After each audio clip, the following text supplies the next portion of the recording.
Muito boa noite a todos os amigos que estão aí prestigiando este podcast da Aprem Comunicação. Estamos aqui direto do estúdio Aprem Comunicação e mais uma noite aqui com um convidado e nós vamos tocar esta de primeira, né? E tabelinha de sucesso vai ser hoje com uma pessoa bastante especial, um amigo também do esporte, principalmente, que levanta muito a bandeira do esporte, mas que fala da política no todo. Eu estou aqui, Guina Moreira, com Alex Ricardo, hoje, na produção técnica, dando todo o respaldo aqui, pela Master Sport, tá? E que também tem o Pod 10, o Pod 10 você acompanha também no canal do YouTube, tá bom?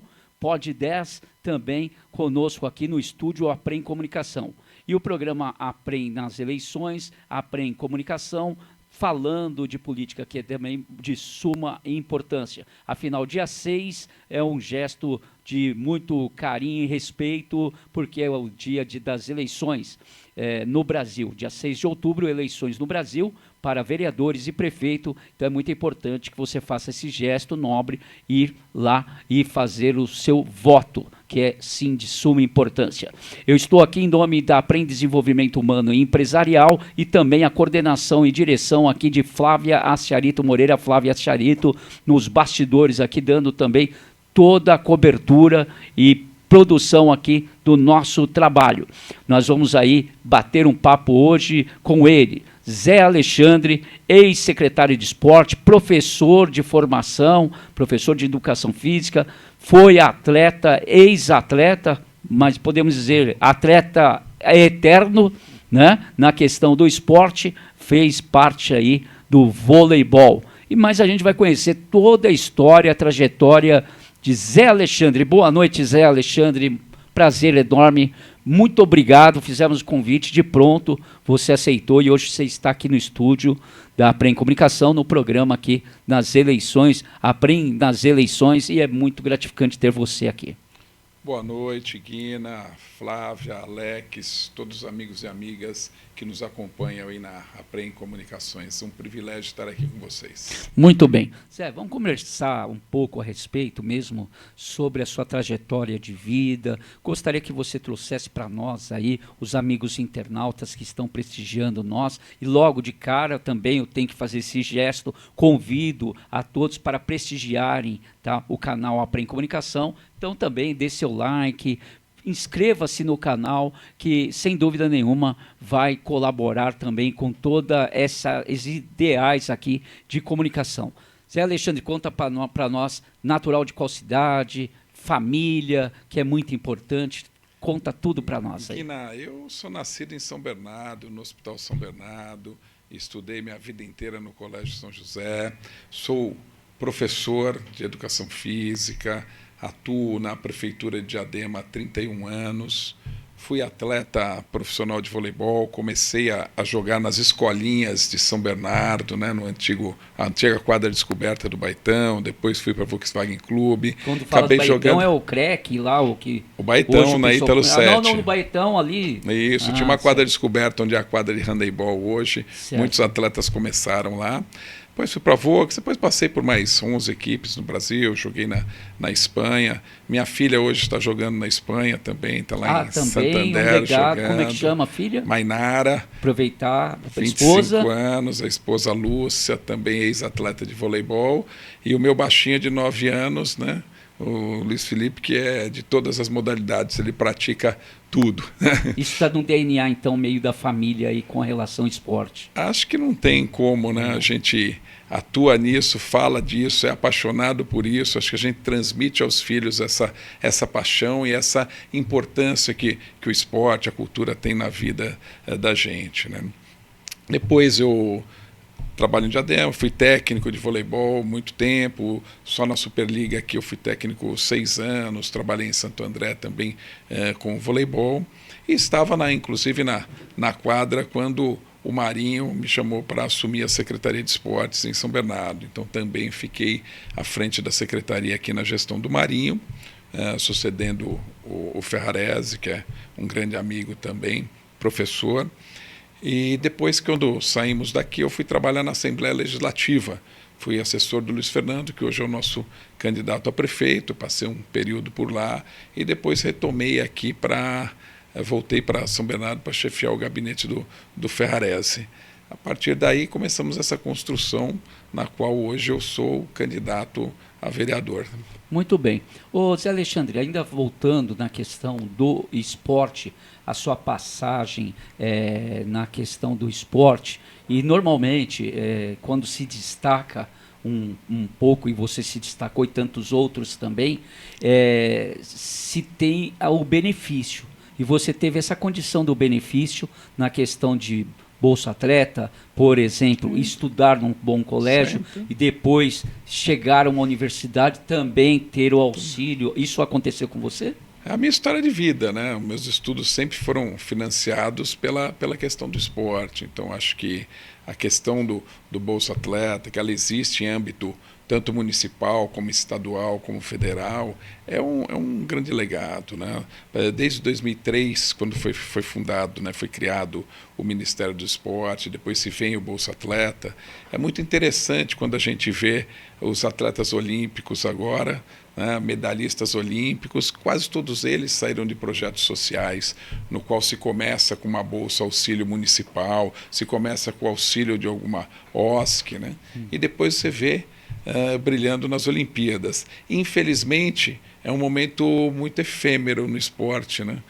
Já não se fala mais das Olimpíadas, já não se fala mais quase de Rebeca, de Bia, de Rafaela, todas oriundas de projetos sociais. Isso chega ao ponto de ser frustrante, né?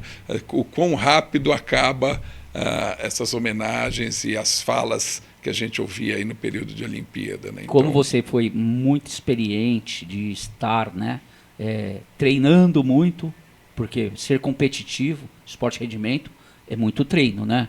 Não é só a questão de você ter categoria. Você pode ter a categoria, mas se não tiver um treino, você se dedicado, não chega, né, Zé? Não, o esporte de rendimento é muito treino, é muita dedicação. Ao contrário do que muitos falam, a gente fala, esporte é saúde, mas o de rendimento nem sempre, né? Que a gente acaba se desgastando muito, tal, mas o retorno é muito grande, né?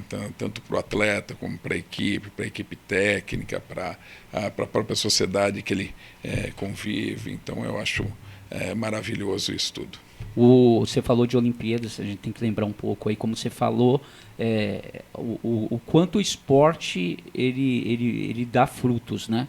E a gente está falando de escolinhas. Eu gostaria que você falasse um pouco dessa questão, para até muitos agora, pais que possam estar assistindo, saber da importância. Tudo bem que o filho tem no videogame, mas a importância da criança estar sociabilizando, você é um professor de educação física, até de formação, essa importância do trabalho de base com as crianças.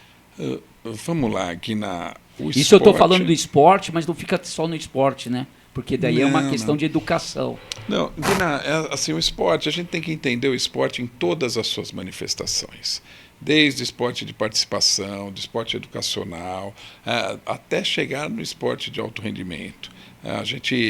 O esporte gerando autonomia, tal. Então acho que o esporte é sim um elemento de reversão de vulnerabilidade social, um elemento de transformação social e um importante elemento de ascensão social. Então acho que as escolinhas, elas cumprem um papel importantíssimo para a sociedade, assim como o esporte de alto rendimento. Então acho que não tem como existir o esporte sendo trabalhado só em uma das suas manifestações, o esporte como lazer. Então acho que isso é importantíssimo, né? A gente trabalhar todas as manifestações esportivas, que de fato elas promovem toda essa qualidade de vida, essa interação com a sociedade, que eu acho importantíssimo. Com toda essa bagagem sua, experiência, você chega a um convite, aceita um desafio muito grande. Ser secretário de esporte da cidade de São Bernardo do Campo é uma das maiores cidades no país, né? Como é que foi isso daí para você na ocasião em aceitar esse convite? Eu acho que o convite, para mim, a parte técnica já era muito tranquila, né? Nos meus 31 anos que eu estava em Diadema, eu fui diretor de esportes em 3 momentos. Então, assim, o domínio técnico era tranquilo, a gente tinha ainda uma certa preocupações com as questões de articulações políticas, né? Porque o cargo de secretário também envolve todas essas questões todos, né? políticas, né? Mas, assim, com grande tranquilidade, nós trabalhamos o esporte e as relações interpessoais sempre com muito respeito, então não chegou a ser um desafio. Na verdade, foi um prazer estar atuando e podendo desenvolver São Bernardo no esporte, ao ponto de São Bernardo ser reconhecida como capital nacional do esporte, não dito pelo então secretário Zé Alexandre, mas dito pelos 4 ministros que passaram pela pasta nesses 8 anos, né? Então, finalizando com São o Ricardo índices, Leiser, né? que foi Isso é uma coisa comprovada por índices que tem ali documentado. Sim, além dos índices, né, de participação e tudo, você tem, assim, São Bernardo foi cidade base para a Copa do Mundo, para treinamento de seleções. São Bernardo teve 5 equipamentos cadastrados para treinamento para as Olimpíadas, para a fase de aclimatação. Então, nós cumprimos todo o papel do alto rendimento, nós cumprimos todo o papel alinhado com a política federal de esportes, né, com a política do Ministério. Nós tínhamos núcleos do PELC, núcleos do segundo tempo. Então, São Bernardo, nós atendemos 32 mil pessoas na Secretaria de Esportes.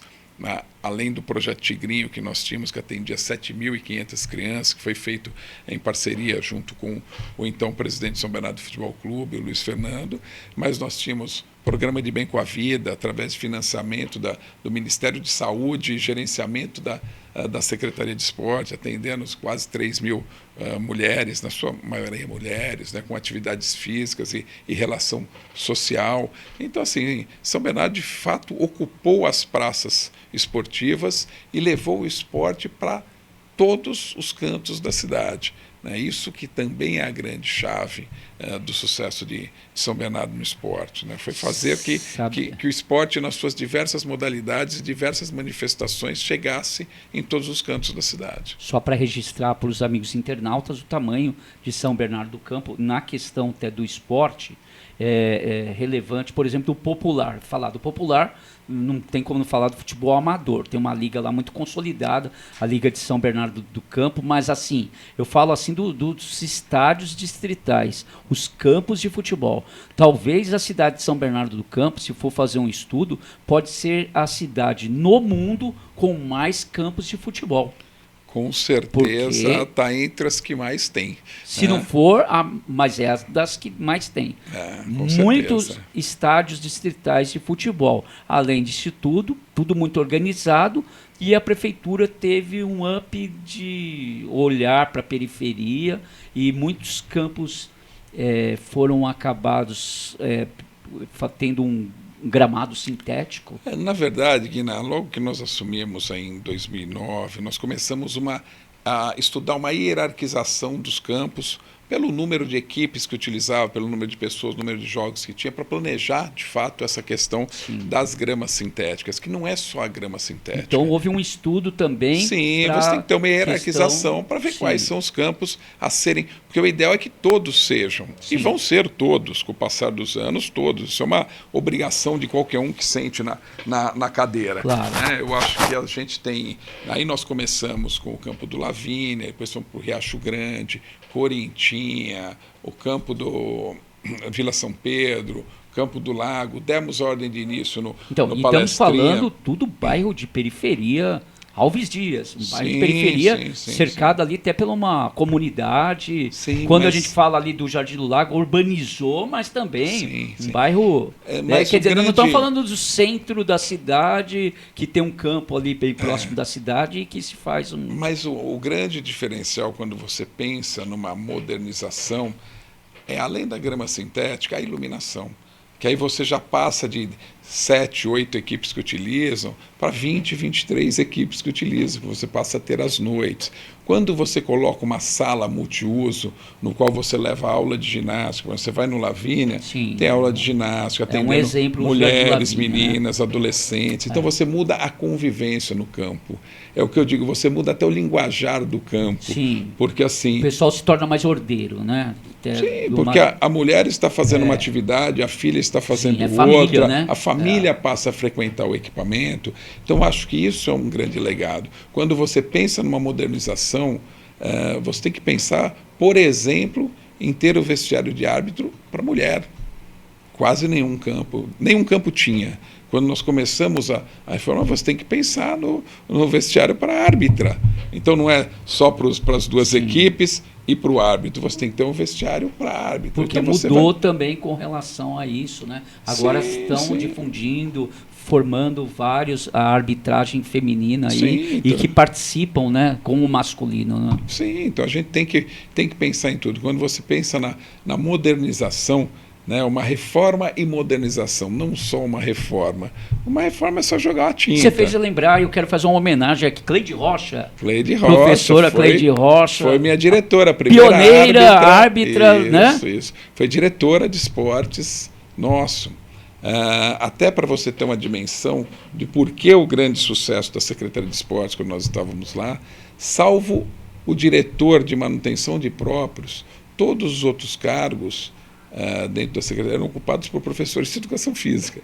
Então, o olhar era diferente para isso. Voltado ao esporte sim. todo sentido, né? Não só rendimento, como do social. Sim. Tinha ali um olhar assim. O espontâneo, que a gente chama quando as pessoas se reúnem e vão jogar uma bola lá, um basquete, um vôlei, né? Atividade espontânea. Nós tínhamos um olhar muito importante para isso. Fazíamos reuniões de sessão de horário para a comunidade que se organizava, né? Para que todos pudesse estar utilizando. Então foi um trabalho muito prazeroso, que tivemos o reconhecimento tanto da população como o reconhecimento de outros municípios e do Ministério. Bacana. Eu, numa ocasião, muitos anos atrás, eu cheguei a idealizar um troféu, né? Chamava Troféu Livre, aqueles que muito fazem pouco aparecem, né? Mas tinha uns que já fazia muito mesmo e até aparecia, né? Sim. Mas era mais assim para que a pessoa recebesse lá um prêmio, para que atraísse a mídia, de ela olhar e falar assim, nossa, que trabalho maravilhoso, eu vou fazer uma matéria.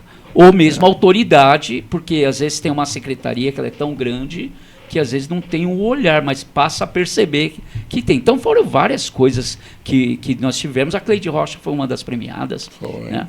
O professor José Rossi em vida, o professor Almerindo Prost. Esses dois aí... Temos o torneio José Rossi, que é o torneio das nossas escolinhas de futebol. Bola no pés e livro nas mãos. Né? E uma pessoa que é muito amigo meio seu compadre, o professor José Ferrarese. Foi atleta dele. Deusa, porque eu fui atleta. Né? E realmente, o seu Rossi... fora da curva no sentido assim dos ideais do esporte. Uma pessoa até que eu gostaria de citar aqui, que eu não vejo há um certo tempo, né, mas o senhor Walter Scarpelli. Sim, seu Walter Scarpelli, eu li sobre ele hoje.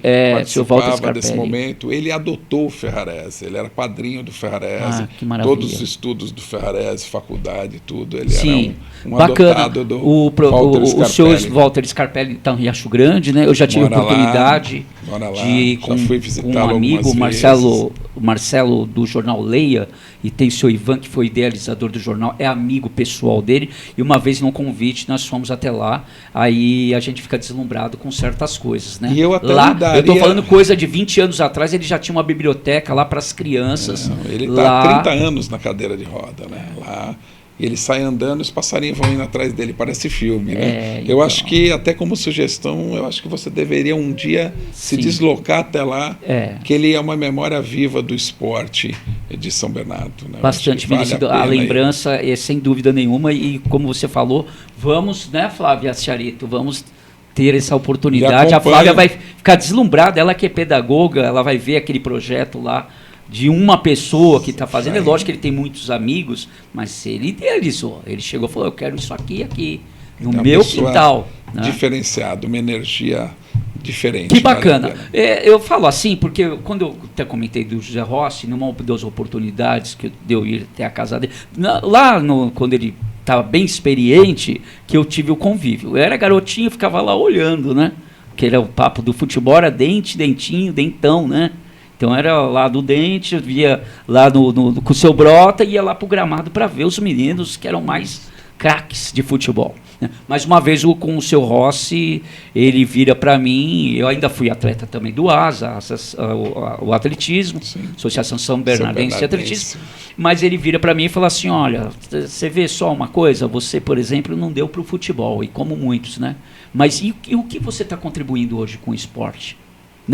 Assim, a gente é muito novo, a gente não consegue enxergar certas coisas. E a pessoa mais experiente, ela enxerga, né? Então, realmente, eu era uma pessoa que eu ficava muito em cima dos esportes, com o programa que eu fazia. O esporte depende dos comunicadores. E vocês fazem isso com grande maestria. Então, a gente depende de vocês. Então, é importante o trabalho que vocês fazem para o esporte também. Então, que bacana. Agora, Zé Alexandre, partindo um pouco por esse lado que eu considero um desafio. Eu acho que as pessoas que se colocam como candidatos a vereador, ou possa ser candidato a qualquer outro cargo, até numa empresa, eu acho que tem que ter coragem. E até uma certa liderança em si, a pessoa se propor. Parabéns por esse gesto, que eu acho que é nobre. E eu gostaria que você falasse de como foi entrar na sua cabeça de você virar e falar assim, eu preciso também fazer algo, nesse sentido da política. Bom, vamos lá, Guiná. Eu tenho um grande respeito pela política e pela função de vereador. Então, eu não venho para isso do nada. Eu tenho 31 anos dentro do Executivo, né? E tenho alguns anos dentro do Legislativo. Então, esse acúmulo de conhecimento, eu acho que favorece quando você vem pleitear aí a vereança. Eu acho que não chego lá sem o conhecimento das duas casas. Então, a Flávia costuma falar assim, conhecimento não é para estancar, é para jogar para o universo. Então, acho que isso é isso mesmo, Zé Alexandre? Acho que a gente tem que ofertar a nossa contribuição, porque caso seja eleito, eu vou estar vereador, assim como eu estive secretário. Eu vou morrer professor, isso aí ninguém me tira. Agora o resto são momentos efêmeros, passa. 4 anos voa, né? Então eu acho que a gente tem que dar a nossa contribuição e continuar dando a nossa contribuição com a sociedade, mesmo que não seja na vereança, né? Outra coisa, quando a gente vem para a vereança, que todo o meu histórico, a hora que eu achei até que você ia perguntar isso, né? Então você é vereador do esporte? Não sou vereador do esporte. A gente é eu acho que essa pergunta da cidade. Acaba todos falando de levantar a bandeira do esporte. Mas assim, não, a gente vem para a vereança com todas as pautas que a cidade necessita. O esporte é uma delas, que houve um grande desmonte no esporte. A cultura é outra. A questão do meio ambiente é outra, né? Houve uma desconstrução das políticas públicas. O munícipe que paga imposto, ele tem direito a tudo, né? Educação, saúde, esporte, social, habitação, então, aí vai uma lista. Então, eu venho, de fato, que o grande norte da minha plataforma de mandato, né, é a qualidade de vida. E o pessoal fala, mas qualidade de vida se associa muito a saúde só, né? Não, a questão da regularização fundiária, que São Bernardo é muito carente, gera qualidade de vida. Uma família que passa a ter escritura da sua casa mudou a qualidade de vida, né? Quando a gente fala de geração de emprego e renda, é um dos indicadores de qualidade de vida, né? Quando você fala de cultura, de lazer, de acesso ao esporte, isso é qualidade de vida, né? A saúde também, a educação também, a segurança também. Mas a qualidade de vida, ela permeia todas as políticas públicas, né? Porque as políticas públicas são feitas para se gerar qualidade de vida. Então a qualidade de vida, de fato, é o que nos move, o gerar qualidade de vida para o próximo. Isso, eu acho que as políticas têm que estar muito focadas nisso, focadas no ser humano. Então, isso foi o que me moveu a vir para a questão da política com cargo eletivo, né? Porque a política a gente sempre faz no dia a dia, né? Mas é a sua primeira candidatura? A vereador, sim. A vereador. E como você sente essa experiência de estar se reunindo com as pessoas, se tratando da cidade de São Bernardo do Campo? Quer dizer, você não anda só pelo bairro Baeta ou bairro Assunção, não. Ou só você anda na cidade de São Bernardo como um todo, desde os bairros mais nobres. Aí eu falei de Baeta, Rua de Ramos, Santa Terezinha, são ali quase centro mesmo. Mas daí a gente tem uma realidade que é a Grande Alvarenga. Daí, de Grande Alvarenga, depois do viaduto da Imigrantes, é uma outra realidade ainda. Sim. Depois, para lá de lá, Lulaldo, Jurubé, Bareião, Sabesp, Estudante, a gente frequenta todos, a gente vai dialogar com a população. O que eu vejo e sinto hoje é a falta de proximidade dos políticos com as pessoas. Então é isso que de fato a gente quer transformar, porque quando a gente chega e dialoga com as pessoas, expõe, né, o que a gente pensa, ouve o que eles pensam, porque é uma troca, né? Eu me engrandeço cada vez que eu vou para esse diálogo, e eu estou indo muito, então acho que a política se faz assim, é a arte de dialogar, porque o vereador nada mais é que um representante da população, então ele tem que dialogar para ele ter as informações do que ele vai representar. E, infelizmente, tem andado muito por São Bernardo e as queixas são muito grandes na questão da saúde, na questão da segurança. Temos até uma queixa nova, que é a grita de por que estão vendendo a cidade, né? Por que o governo está vendendo tantos próprios públicos. Sim. Então, esse diálogo está sendo você, muito bacana. Então, tem em si, com você, que, de certa forma, mesmo na classe mais simples, que hoje as pessoas são antenadas, por exemplo, tem uma oportunidade até de ter um celular, porque todas as pessoas têm um celular e às vezes tem informações ali. Tem informações que é ruins e tem boas, né? Basta a pessoa. Mas você acha que as pessoas estão mais antenadas em cobrar hoje em dia, de olhar e falar assim, não, peraí, isso aqui não está muito certo. E isso está acontecendo, Zé Alexandre? Você vai para uma reunião e aí a pessoa fala coisa com muita coerência? Eles cobram, falam com muita coerência, mas estão muito distantes dos políticos, né? Estão muito distantes dos vereadores, dos candidatos. Então, tem que existir essa aproximação, né? Para que, de fato, sejam ouvidos, né? Que as vozes sejam ouvidas, né? Então, acho que esse é o trabalho, a missão que nós temos. Porque a hora que você anda a periferia toda, e, desculpa, esse tema não é só na periferia, em São Bernardo como um todo, a questão da saúde e da segurança, é assustador as queixas que nós temos da saúde, as queixas que nós temos hoje e até então a gente tem situações, falando de segurança, grosso modo, tem insegurança no centro da cidade, tem insegurança no bairro, pessoa está no... Isso eu já ouvi, pessoa já chegou para mim e falou, pai de família, mora no núcleo habitacional lá, vai lá 5 horas da manhã no ponto de ônibus, vai lá um motoqueiro e assalta e leva o celular que às vezes está pagando em prestações. Há tempos atrás, essa queixa só ocorria nos bairros centrais e na classe média alta. Hoje, em toda São Bernardo. E eu vou até corrigir a sua fala um pouco, se você me permitir. Às vezes é o motoqueiro, mas às vezes é a pé também, é de carro, né, para não ficar estigmatizado o motoqueiro. Mas, até porque você é motoqueiro. Eu sou motoqueiro. É isso, eu sou motoqueiro. Então, tem que defender a classe, né, Zé Alexandre? Meu amigo. Porque olha, os internautas aí, eles cobram, hein? Amanhã fala assim, falou lá dos motoqueiros e você não falou nada. Existem assaltos com moto, mas existem assaltos a pé, existem assaltos de bicicleta, existem assaltos de carro. Então, assim, a insegurança se tornou uma pauta muito problemática, e me assusta muito que eu não vejo o vereador falar da pauta da segurança, mas eu vejo candidatos a prefeito, né? Vejo aí alguns candidatos no qual eles pautam muito com o policiamento ostensivo e com as câmaras. Sim. Que eu acho que é fundamental. Nós temos que ter, de fato, uma vigilância, um monitoramento, tal. A tecnologia tem que ajudar, os policiais têm que ser melhor pagos e tem que ter mais na rua, a GCM, idem. Mas, desculpa, não é só isso. Não é só policiamento ostensivo. A segurança ela se constrói através da educação, através dos projetos sociais, através de ofertar possibilidades para os jovens, crianças, adolescentes, pessoas mais velhas, para que, de fato, eles tenham possibilidade de ascensão ali, né, e que não sejam cooptados pelo outro lado. Agora, só o policiamento ostensivo não dá conta de resolver o problema da segurança. O problema da segurança é uma responsabilidade social, mas é responsabilidade de políticas públicas. Sim. A responsabilidade do município não é só com a GCM, Claro e com as filmagens, é promover políticas sociais. Quando se fecha a Fundação Criança, já se determina que você não quer atuar com políticas sociais. Quando se acaba com o Projeto Tigrinho, que atendia 7.500 crianças, você não quer trabalhar com políticas sociais. Quando você fecha os núcleos de cultura, os pontos de cultura, você não quer trabalhar com políticas sociais. Você vai ter que contratar mais GCM, fazer alinhamento com o governo do Estado para ter mais polícia militar, e não vai dar conta.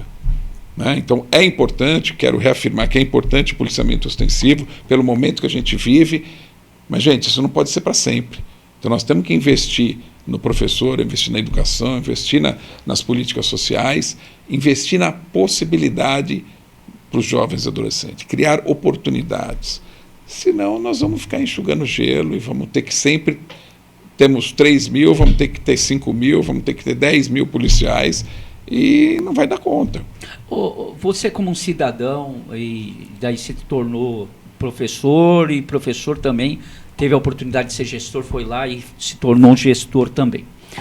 Só dar um exemplo, assim, tem vários, né? Mas vou dar um exemplo de uma pessoa que se voltou a um apelo na rádio e ela fala que ela esteve num hospital e ela esteve muito cedo.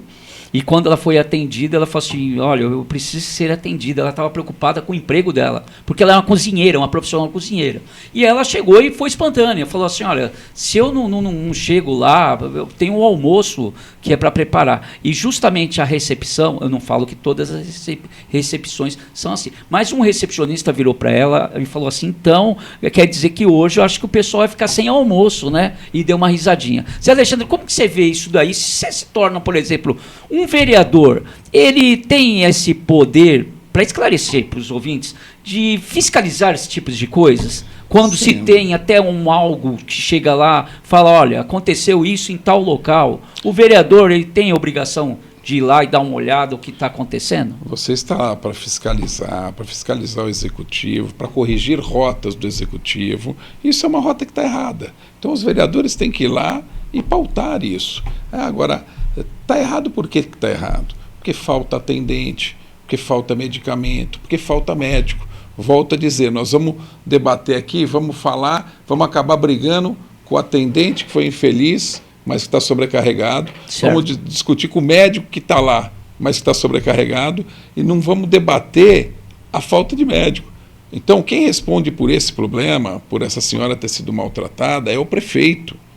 Nós tínhamos que ter lá, se você entra, você tem 5 consultórios, a UBS foi estruturada com 5 salas de consultório, é porque é para ter 5 médicos, ela é dimensionada para atender aquela população do entorno.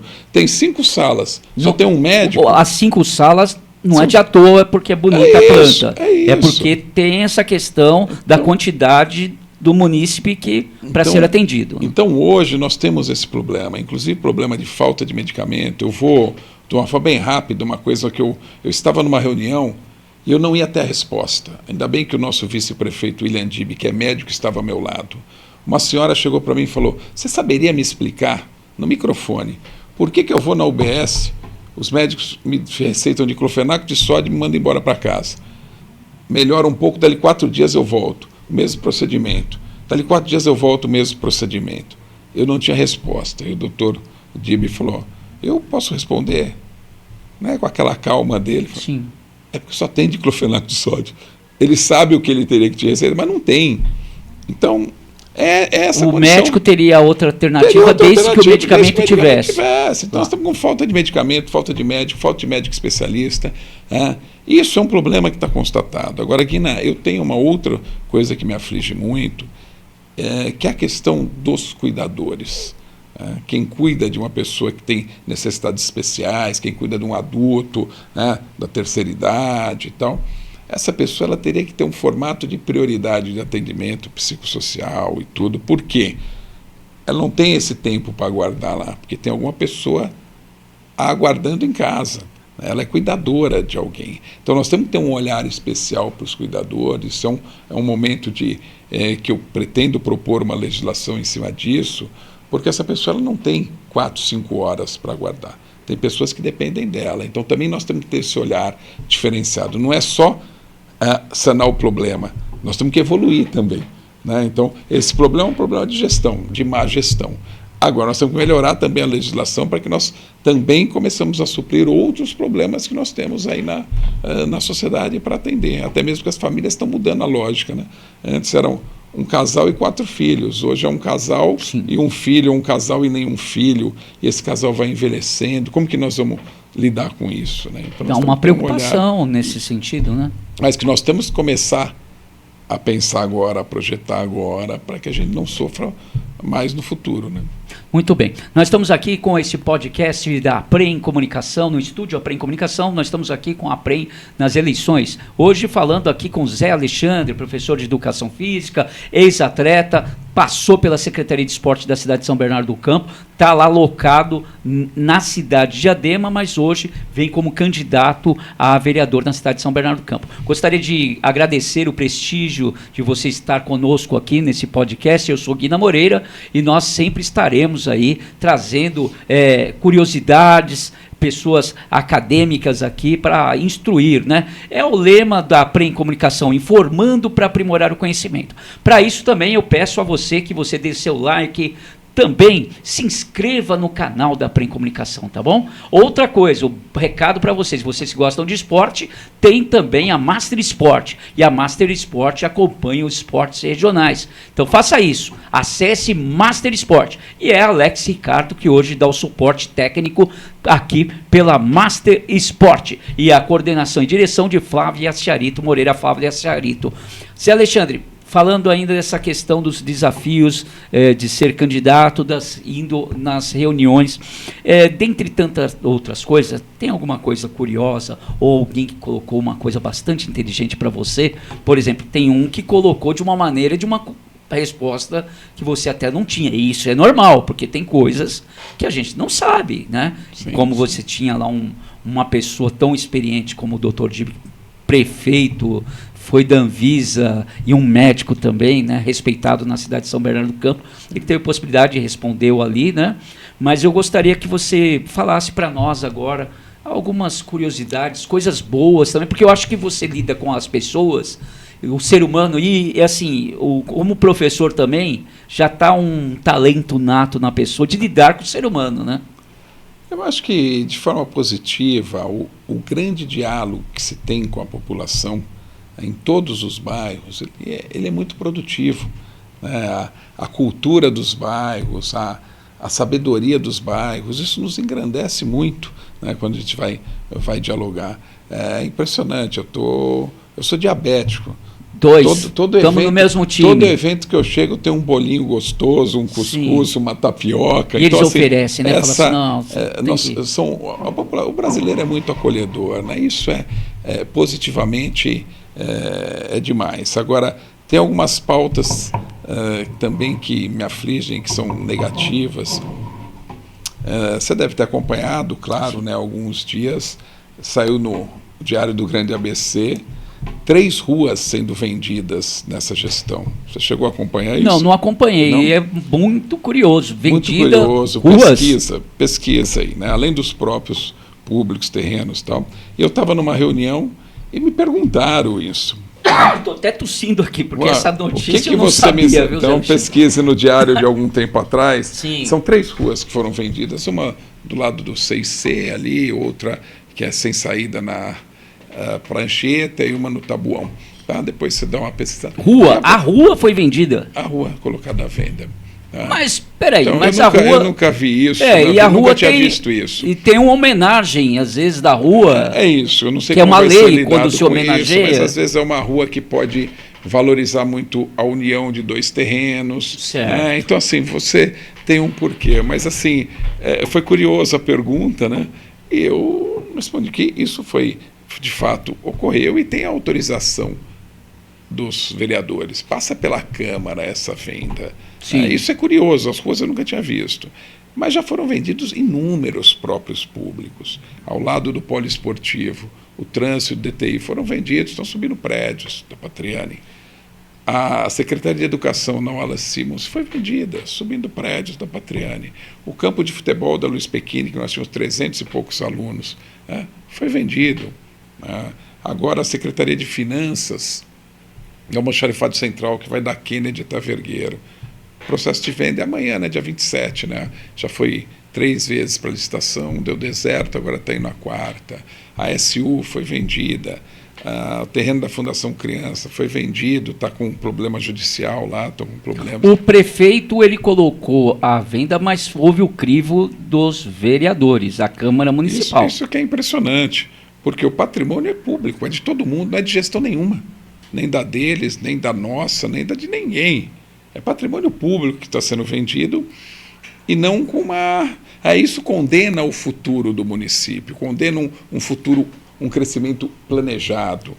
Quando a gente fala de formação dos jovens, nós estamos falando de repente, buscar instituto estadual, instituto federal, e você está ficando sem espaço para colocar isso. Falamos de muitos problemas da saúde. Você poderia buscar, e queremos buscar, um hospital estadual, que São Bernardo, a maior cidade, não tem. Os espaços. E uma coisa que eu ouvi, Zé Alexandre, de uma situação, é que às vezes se vem... se você está falando isso e tem a contramão das coisas. Já ouvi assim falar assim, São Bernardo não tem área, porque as áreas de mananciais, isso áreas de mananciais tem discurso bem colocado nesse sentido. Mas, então, assim, vamos dizer que a gente precisava de ter, através do governo federal, com a ajuda do governo estadual, e criar mais um hospital para a cidade de São Bernardo, devido à quantidade mesmo, a população. Vamos dizer que tem um local, que tem uma área, olha, essa área aqui, mas não se pensa nisso e se pensa numa outra situação. Você vende, os terrenos estão sendo vendidos. Então é uma coisa que é complicada. Pois você precisa trazer, quando você se falar de uma reindustrialização, você precisa de espaços bem posicionados. A gente ouve falar muito agora de polo logístico. Cara, polo logístico é galpão, gera pouco emprego, os galpões vão ser feitos justamente nas áreas mais próximas da represa, mais próximas da Mata Atlântica, né? E assim, e gera pouco imposto para o município, né? E gera pouco emprego. O polo logístico. Então, nós temos que pensar numa reindustrialização. Agora, nós estamos perdendo espaços. Né? Quando os grandes espaços são vendidos, a gente perde espaço. Quando você fala dessa parte, falamos de emprego. Né? E você também, como está andando, está encontrando, às vezes, pessoas que falam de situações de dificuldade. Né? Faz muito lembrar, há anos atrás, de uma São Bernardo, uma potência com empresas multinacionais, mas de repente tem muitas empresas aí que saíram do município e de repente continuam saindo, Zé Alexandre. Nós temos que ter um olhar muito focado nisso. Primeiro, atuar muito porque essas empresas que aqui estão permaneçam. E depois atrair novas empresas, porque muitas empresas, a fuga das empresas de São Bernardo está muito grande. Então, para citar algumas, são várias grandes, mas aí saiu Panex, Mangels, MS, Toyota, Ford. Isso leva os grandes empregos embora, os empregos com salário maior. E nos sobra aqui os empregos no comércio, em mercados, os menores salários. Né? Porque eu digo assim, vamos supor, igual foi um baque muito grande quando a Ford ela foi embora. E aí tem a Ford, é uma multinacional de grande porte, né, de alto nível internacional, e ali tem o arredor da Ford, né, uma cadeia, né? Tem mercado, tem farmácia, tem padaria, e aí esse pessoal acaba passando por uma situação muito complicada. Não precisa nem só ao redor. O setor de tintas automotivas da BASF está sendo fechado. Né? Então, assim, é problemático. Isso é o empobrecimento da cidade, que para você ter ideia, nós em 8 anos perdemos 30% da arrecadação de ICMS, Imposto de Circulação da Mercadoria. Né? Isso é o quê? Caiu o poder de compra. Então, embora as pessoas, além do desemprego, nós temos o emprego não qualificado, né? Que a pessoa deixa de consumir. Então, por isso a grande queda do ICMS. Vão embora os empregos de 6, 7 mil e sobram os empregos de 1.500, de 1.800. Eu morei na Marechal, hoje eu moro no Barra Assunção, eu morei na Marechal. A Marechal, o segundo maior comércio popular do Brasil, só perde para 25, é maior que o Saara no Rio. você tinha fila de espera para alocar algum imóvel na Marechal. Hoje você passa lá, você vai ver alguns fechados e outros com placa de alugas direto com o proprietário. Então é um empobrecimento da cidade. Nós temos que buscar uma reindustrialização. Agora, o importante é a gente debater qual reindustrialização que nós queremos. Hoje, a reindustrialização voltada para a economia verde é um caminho. A gente falar da transição de matriz energética, quando a gente fala das automotivas, hoje nós temos que pensar nas automotivas de híbrido e elétrico. Então, nós temos que buscar uma reindustrialização e qualificar a mão de obra no município para essa nova reindustrialização. Porque o jovem hoje quer falar de inteligência artificial, quer falar de TI, quer falar de robótica, não quer mais só falar de padeiro, pintor, eletricista e pedreiro. As profissões do futuro. Então, nós temos que, de fato, buscar a requalificação dos nossos jovens, pensando num futuro de uma reindustrialização voltada para a economia verde e que a gente dialogue para ter esse polo em São Bernardo, para gerar emprego e renda e gerar impostos. Então, eu acho que é importante a gente pensar muito na reindustrialização que queremos, porque nós estamos falando que buscar uma reindustrialização, nós estamos falando de 30, 50 anos para frente. Então, nós temos que pensar, de fato, que planta que nós queremos em São Bernardo. E eu acho que esse é o debate importante. Por você ser o educador, como que você vê a educação, por exemplo?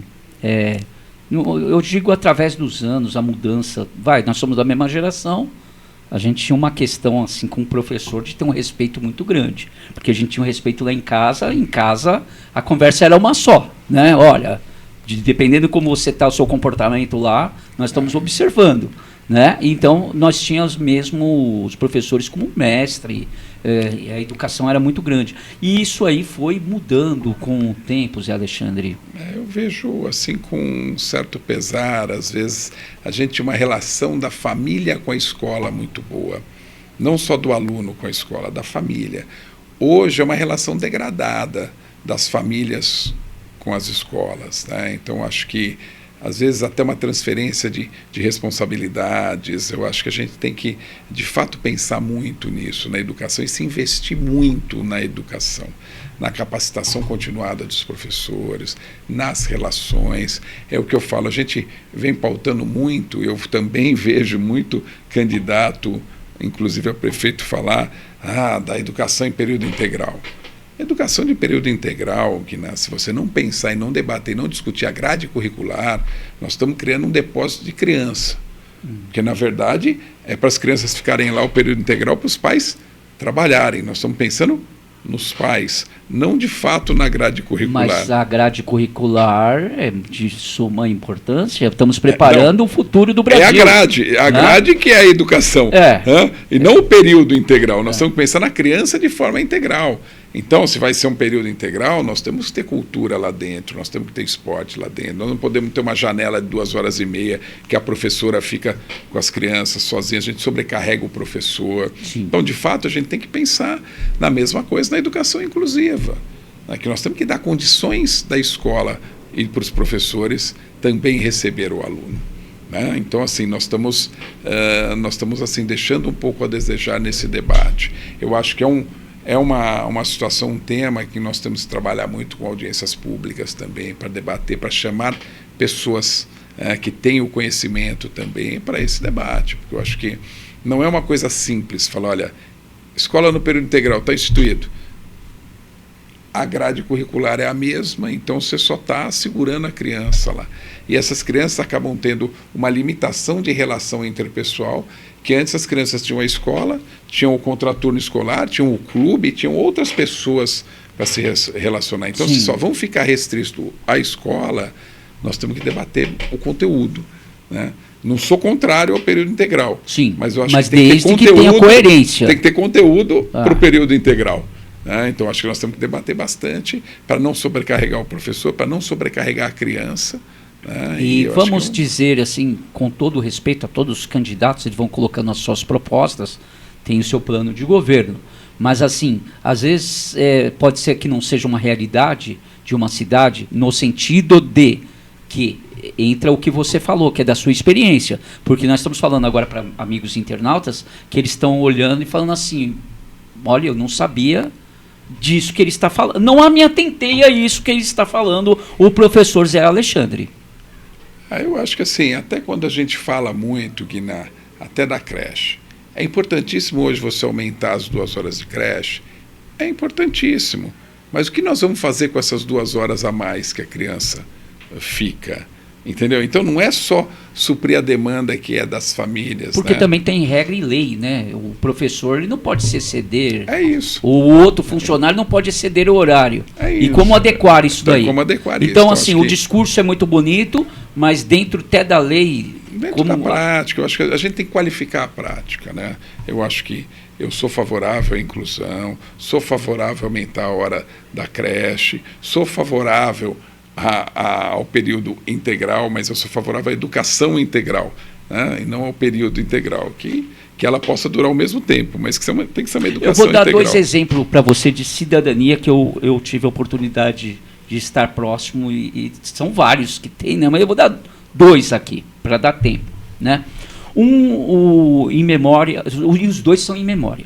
Um é o professor Jucá, que chegou até ser secretário de esporte. O professor Jucá, ele foi diretor de escola lá no Parque São Bernardo, em uma época que o Parque São Bernardo era complicadíssimo, a violência era tamanha, né?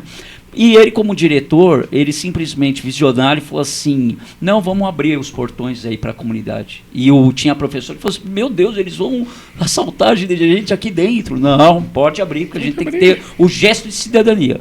E a experiência com o professor Jucá, não é só o depoimento dele, porque eu vivenciei lá, através do futebol. E o pessoal falava para mim, Guina, quando esse homem abriu essa importância, a porta para a comunidade comunidade começou a utilizar da escola, a comunidade começou a observar quem queria pular o muro. E aí ia lá e falava assim, não, pode descer daí, não vai pular o muro não. Então tinha o horário certo lá que o portão estaria aberto, e quando estaria fechado não tinha ninguém que pular muro. A comunidade começa a perceber o que é bom para ela. Né? Quando a política pública chega para ela pensa nisso. Sim. Diadema, nós temos uma experiência fantástica, que a gente trabalha lá com conselhos nos campos de futebol, com conselhos nos ginásios esportivos, um conselho da comunidade. Né? Então, até regras de convívio, eles definem nas reuniões que a gente faz mensalmente. Isso funciona. Né? Não some torneira, não some nada, porque eles passam a gerenciar o espaço junto com a prefeitura. Né? Então, acho que essa experiência das escolas abertas já ocorreram no passado com sucesso. Nós temos que otimizar. Às vezes você não tem que construir uma outra quadra. Você tem que usar a quadra do ginásio. Teve uma questão de lei e de repente parou isso daí, né? Então, mas eu acho que isso... Pode voltar. Deve-se voltar. Não só... As políticas, elas têm que ser transversais, elas têm que atuar concomitantemente. Então, a política da educação, do esporte, da cultura, elas têm que estar correndo lado a lado. Então, nós temos que ocupar os espaços, tanto da escola, como dessas praças que estão abertas, sem nenhuma equipe multidisciplinar atuando lá. Nós temos a quadrinha de basquete, a pista de skate, que são esporte olímpico, o basquete 3x3 e o skate. Nós temos uma quadrinha de futebol society, nós temos uma pista de caminhada, e nós temos que fazer a política pública chegar lá. Então nós temos que ocupar tanto as escolas aos finais de semana, como as praças parques, as areninhas que estão aí, que são bons equipamentos. Agora, precisa da política pública estar lá, precisa do olhar do funcionário, do professor de educação física, do profissional de educação física, atraindo a comunidade, orientando, gerando autonomia para caminhar, gerando autonomia para alongamento, gerando autonomia para utilizar essas academias ao ar livre. Porque se você não gerar autonomia, a pessoa se machuca ali. Então, acho que não só a utilização dos espaços da educação, mas a utilização dos espaços públicos que nós temos é de responsabilidade do poder público colocar política pública ali dentro. Muito bem. Eu vou trazer a segunda pessoa e daí vou encerrar, daí nós vamos encerrar até o programa, mas eu quero seu comentário. Outra pessoa é o Dr. Maurício Soares, em memória também. Em uma reunião, 9 horas da noite, em uma residência, eu estive, curiosamente, com 2 outras pessoas que convidaram, falaram, não, vamos lá. E chegou, eram poucas pessoas, né? E o Dr. Maurício chegou, falou assim, olha, boa noite, né? Todo mundo está cansado, eu vou ser breve aqui, né? E ele citou duas outras pessoas que eram candidatos a vereadores, e ele começou a falar, e depois falou que estaria aberto para pergunta. E logo a pessoa Falou, quero pergunta lá, Alves Dias, vamos ter um hospital lá para especialista. Ele falou, não tem condição de fazer hospital em bairro, hospital é no centro, né? E depois veio uma segunda pergunta da mesma pessoa, e ele falou assim, eu queria saber da urbanização da favela tal, do Alves Dias. Aí o doutor Maurício, eu não sei, eu estou falando de políticos que a gente ouve, políticos que chegam e contam uma historinha, né? Meio um popular para falar, para boi dormir. E o doutor Maurício tirou, ele tem mania do mão no bolso, tirou a mão no bolso e falou assim, olha, ali eu não posso te prometer não, porque eu tenho 3 locais para urbanizar. A favela do Sapo Molhado, eu não conhecia onde era, depois eu passei a conhecer. A favela tal e a favela tal. Zé Alexandre, como que você vê essa questão de um político transparente como essa situação de falar, eu posso fazer isso aqui eu não posso? Os políticos eles têm que partir para essa premissa de falar a realidade para o povo? Eu acho que você não pode enganar. Então a gente faz isso com o nosso filho. Isso dá para fazer, isso não dá para fazer. Então, assim, nada mais natural do que um diálogo. Não? É um princípio para que a gente possa, de fato, a população possa começar a ter a consciência da viabilidade das coisas. Né? Então, assim, eu ando hoje, o pessoal me fala, você defende a tarifa zero?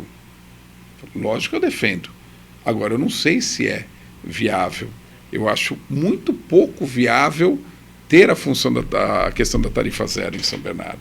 Eu acho que se passa a ser uma coisa meio que de momento eleitoral. Sim. Agora, nós temos que estar discutindo... Para ter algo de discussão, tem um estudo... Nós temos que estar discutindo o baixar o preço da tarifa. Se a gente conseguir baixando até em algum momento futuro chegar a zero, tudo bem, agora nós podemos ter a tarifa mais cara. Seria uma coisa gradativa, né? Com então, acho que pés no chão. Eu acho que é a transparência. E a população entende bem se você disser o porquê não dá para fazer isso. Agora, o não dá por não dá, meu filho não aceita de 9 anos. Sim. Você fala para ele, não dá, ele vai falar, por quê? Né? A minha geração, se meu pai falasse não dá, você... Hoje a geração você tem que dialogar. Como chama seu filho? Luiz Felipe. Luiz Felipe, né? Tem o Otávio também, ele está aqui há 8 anos, eles questionam, viu? Questionam. Mudou a se você não, e você tem que ter esse diálogo. Muito e a população tem que ter esse respeito. Porque a gente só está lá pelo voto deles. Então nós temos que respeitar o voto deles e nós temos que levar informações. Infelizmente, a gente vive um momento político que se prioriza a desinformação, a desconstrução e a desinformação. Né? E nós temos que, uma política moderna, trabalhar em função da construção e da informação, para que a população possa, de fato, nos pautar com as informações devidas. Muito bem. Eu acho que isso é importantíssimo dentro da política. Zé Alexandre, eu quero agradecer de coração. Eu quero que você fique à vontade lá para a câmera. Pode falar aí sobre o seu número com a candidatura. Eu acho que tem muitas pessoas, talvez, que tenham dúvida de um candidato. Pode ser possível candidato desta pessoa. Se a pessoa gostou de tudo o que você falou, ela vai também de encontro às suas redes sociais. Então, por favor, deixe suas redes sociais também. Zé Alexandre, qualidade de vida e compromisso com a cidade. 13188, com Luiz Fernando e William Dib, na reindustrialização da cidade e geração de emprego e renda. Nos acompanhe nas redes sociais e, se formos merecedores do seu voto, agradeço muito. Muito bem, quero agradecê-lo. Zé Alexandre, obrigado. Boa sorte nessa empreitada sua aí, e nós estamos, sem dúvida, acompanhando de perto. Eu vou ficando por aqui com mais esse podcast, com oferecimento de Aprem Desenvolvimento Humano Empresarial. Acesse lá o site www.apremdesenvolvimento.com.br. Você vai conhecer todos os artifícios aí da pedagogia empresarial. Também, novamente, agradeço o prestígio de você estar conosco nesta entrevista. Teremos outras entrevistas também e naquele like que você possa dar e também você possa também se inscrever no nosso canal. Até mais e até a próxima, se Deus quiser. Tchau, gente!